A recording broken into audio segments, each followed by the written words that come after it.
Hello everyone, how are you doing? This is MD Tech here with another quick tutorial. In today's tutorial I'm going to show you guys how to resolve the Net Framework 3.5 error you're getting with the 0x800f081f installation error. So if you're getting errors as Windows cannot find or download the requested files you needed to install Net Framework. So we're going to go into hopefully resolving the problem without too much of a hassle here. And we're going to start by opening up the start menu. Left click on the start button one time. Type in Windows features. Best match should come back with turn Windows features on or off. Left click on that. Give it a second to load up the screen here.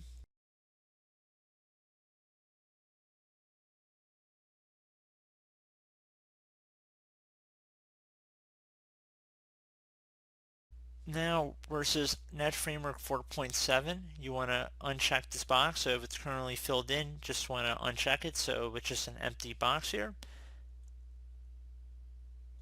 And now you want to select Net Framework 3.5 and then left click on OK.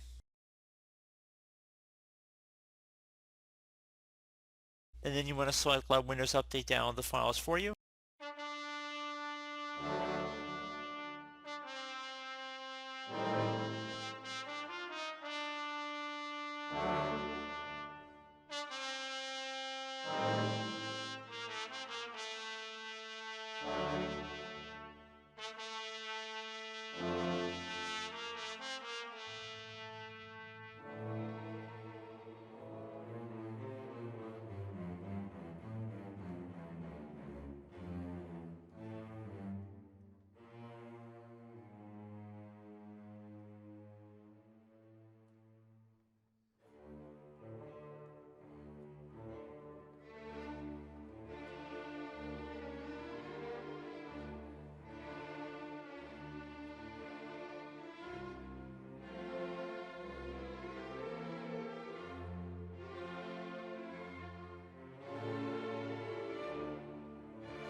So once that's done, it should say Windows completed the requested changes. Windows needs to reboot your PC to finish installing the requested changes. Left click on Restart Now, and you should be good to go once you have restarted your computer. So I do hope this brief tutorial was able to help you guys out, and as always, thank you guys for watching this brief tutorial. I do hope I was able to help you out, and I do look forward to catching you all in the next tutorial.